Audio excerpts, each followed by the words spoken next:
Okay, so we're going to talk about diluting substances. And so the concept of diluting a solution is the same as if you're like making lemonade at your house or Kool-Aid or whatever, and you make it too strong. And so you try some and you're like, oh my gosh, this is so strong. If you know you put too much powder in when you mixed it, how you fix that is by adding more water. So you're diluting the solution. You're making the amount of powder per liquid less because you're adding more liquid without adding more powder. And so that's essentially what we do here with chemistry too. So if I have a solution that's really strong, so typically we order solutions, they're called stock solutions, and they come in really high concentrations, 15, 16 molar concentrations, 12 molar concentrations, things like that. And those are really high molarity. And so a 12 molarity concentration is a lot. That's 12 moles per liter. And we typically with labs, especially for like hydrochloric acid, we only use 1 or 2 moles per liter solutions. And so what you would do is you dilute it just like you would dilute your Kool-Aid. We're gonna add water to it. Now then, there's 2 ways you could fix your Kool-Aid. You could fix the whole pitcher. So if you're making a big old pitcher, then you could add more water to make the whole pitcher taste the same. Or you can take out a cup and you could fill it up and you could put some water in it and make it how you want it, and then you could drink that. And then that way you have even more Kool-Aid because you have such a stronger solution that as you pour, you only need to pour like a half a cup, then you pour water in, and then you're good to go. So you pretty much double your Kool-Aid when you do that. And so that's less wasteful.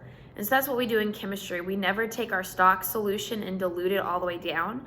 What we do instead is pour out little bits of it, and then we dilute those little proportions to whatever solution concentration that we need for that lab. And so it saves us resources and money. But that's what's happening here is we're gonna learn how the calculations work to dilute a substance, to know how much water to add to make it whatever concentration we want. And so we have 2 different example problems in your notes that I'm gonna work with you. So if you pull up your notes and you follow along, you should be able to see both of these examples. And so first of all, we have our formula, which is M1V1 equals M2V2.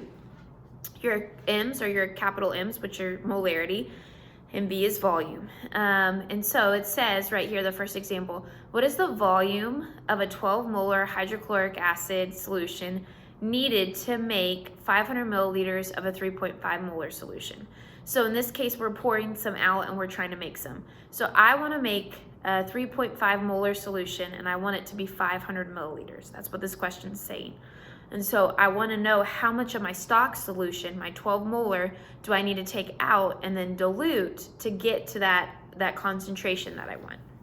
And so how we work this is we just plug it in. We just need to identify our M1 and V1 and our M2 and V2.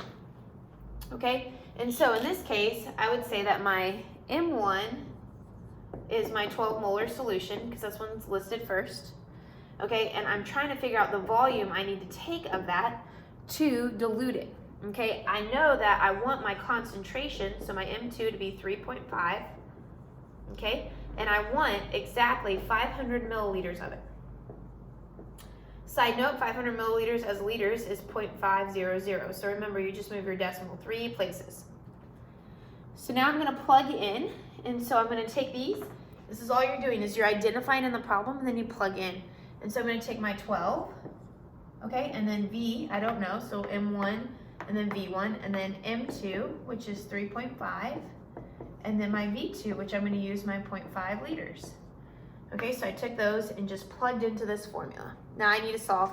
For those of you who've really been struggling with math, this one is super easy because every single time that you solve for this is always the same steps. So there's a side with your unknown, which in this case is our V, and there's a side where you know everything. The side where you know everything, you always multiply. So I'm going to multiply those things together, and it is 1.75, okay? And then on the other side, I have 12V still. Now then, after you multiply and get that to be just one number, then you're going to come over here, the number that's attached to your unknown, you're going to divide both sides by it. So in this case, I'm dividing both sides by 12. 12 cancels. And so then I get V equals 0.146, and that would be liters. If it asks you for milliliters, you could convert it back into milliliters, which would be 146 milliliters. Okay? And so that is how you plug it in. So the biggest thing is to make sure that you know what numbers are what.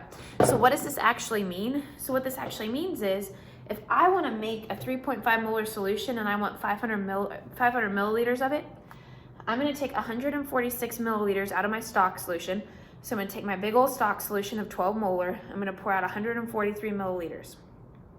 In that 143 milliliters, I have the number of moles I want. Now I just need to dilute it until I get to the concentration I want. And I want it to be exactly 500. So I'm going to take that 146 milliliters, and then I'm going to end up adding 354 milliliters to make it up to 500. And then that gives me this concentration. So this is how much I would take out of the 12 molar.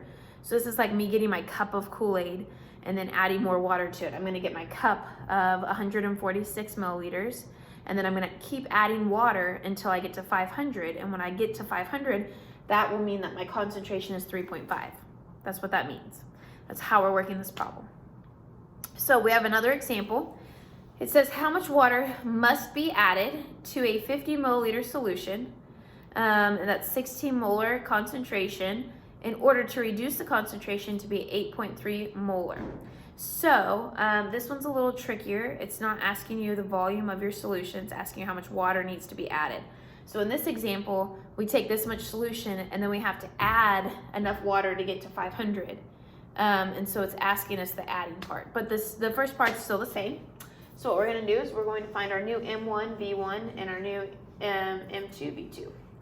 So when I read this problem, I see that it says how much water must be added to 50 milliliters. So I'm going to go ahead and say my V1 is 50 milliliters, or in other words, that would be 0.050 liters. Okay? And then it says of a 16 molar solution. So I have 16 molar for my M1. So that's my first molarity and my first volume. In order to reduce the concentration to be 8.3.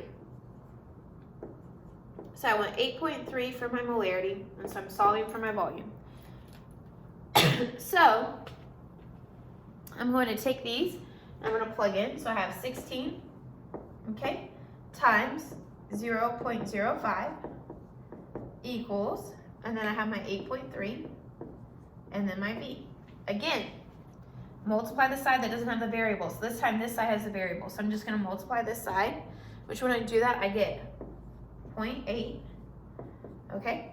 And then I come over here and I still have my 8.3V. And then my last step is to divide both sides by the number that's with the variable. So this number's with the variable, so I'm going to divide by 8.3 on both sides. And that gets me to be my V is equal to 0.096, and that would be liters. So that means that I need to add 0.096 liters, or 96 milliliters. Okay, so if I had this 50 milliliter solution, okay, and it's of this molar concentration, and I want it to be this, to get it to this concentration, I need to add 46 more milliliters of water, because my total volume, so this is my total volume, and so my total volume is 96, and I know that 50 of it came from here, so then the rest of it would come from me adding water. Okay, does that make sense how that's what we're adding the water to get it the rest of the way there? That being said, these solutions is M1, V1, M2, V2. You're plugging in and you're figuring out what you need to dilute to. And so hopefully that makes sense. And if not, then I can always work more problems.